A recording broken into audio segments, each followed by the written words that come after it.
physics of possibility. Quantum mechanics allows supreme mind. The brain is capable of millions of neural nets. Cascade of biochemical An emotional response. molecules. The brain does not know the difference between what it sees in its environment and what it remembers. We are running the holodeck. Whatever way we observe the world around us. So how can you continue to see the world as real if the self that is determining it to be real is intangible?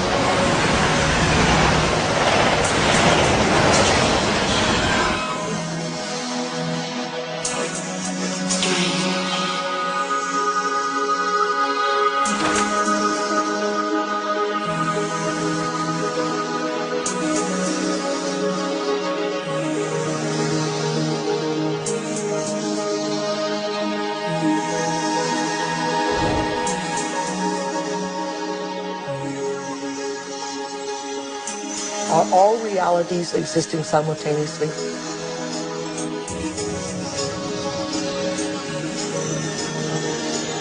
Is there a possibility that all potentials exist side by side?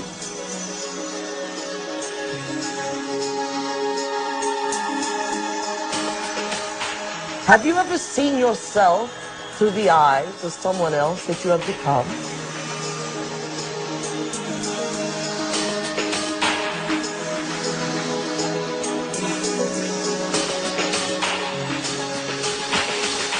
And looked at yourself through the eyes of the ultimate observer?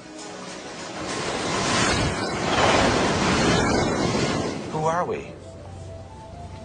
Where do we come from? What should we do? And where are we going? Why are we here? Well, that is the ultimate question, isn't it? What is reality? What I thought was unreal now, for me, seems in some ways to be more real than what I think to be real, which seems now more to be unreal. You can't explain it. And anybody who gets too lost and anybody who spends too much time trying to explain it is likely to get lost forever down the rabbit hole of mysteriousness. I think the more you look at quantum physics, the more mysterious and wondrous it becomes. Quantum physics, in very succinctly speaking, is a physics of possibilities. These are questions. These are addressing questions of how the world feels to us, of whether there's a difference between the way the world feels to us and the way it really is. Have you ever thought about what thoughts are made of?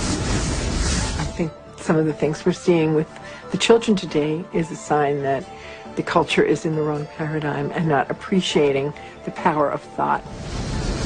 Every age, every generation has its built-in assumptions that the world is flat, or that the world is round, etc. There are hundreds of hidden assumptions, things we take for granted that may or may not be true. Of course, in a vast majority of cases, historically, these things aren't true.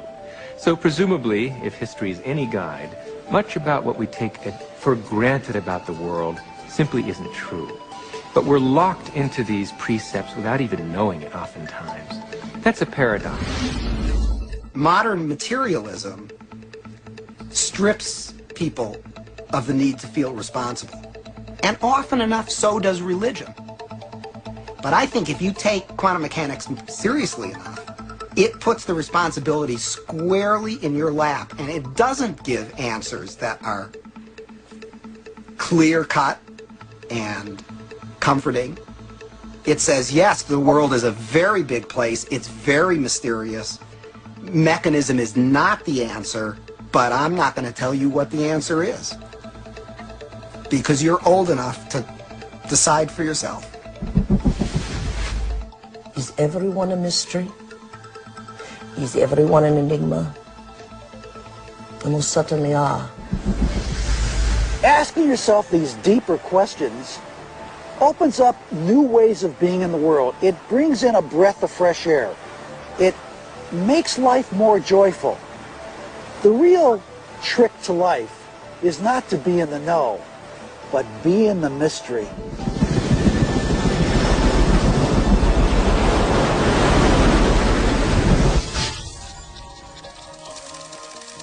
It's time to get wise.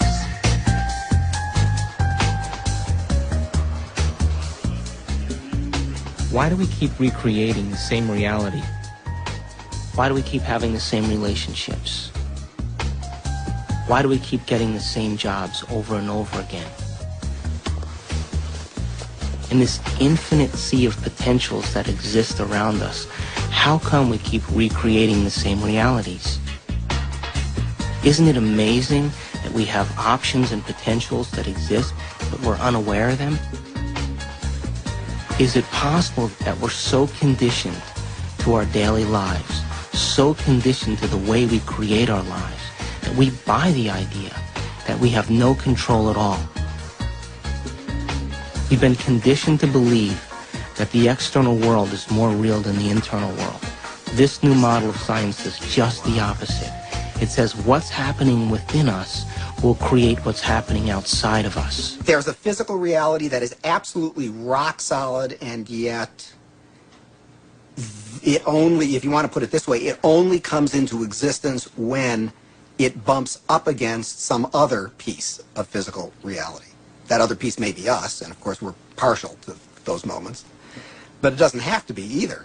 It could be just some incidental rock comes flying along and interacts with this fuzzy mass of stuff, and sure enough, it provokes it into a particular state of existence. And there were philosophers in the past that said, look, if I kick a rock and I hurt my toe, that's real. I feel that, it feels real, it's vivid, and that means that it's reality.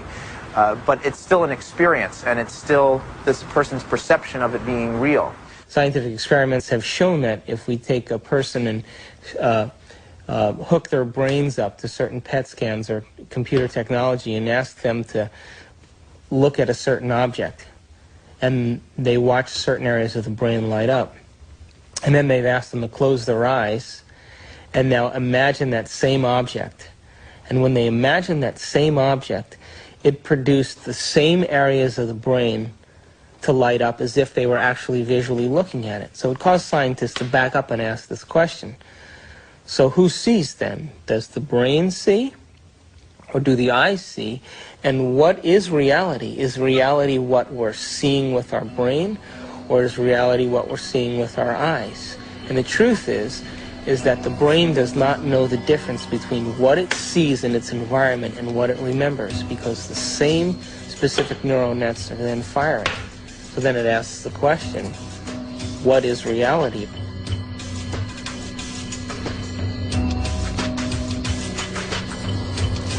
We're bombarded by huge amounts of information, and it's coming into our body, and we're processing it, coming in through our sense organs, and it's percolating up, and at each step we're eliminating information, and finally what is bubbling up to consciousness is the one that's the most self-serving.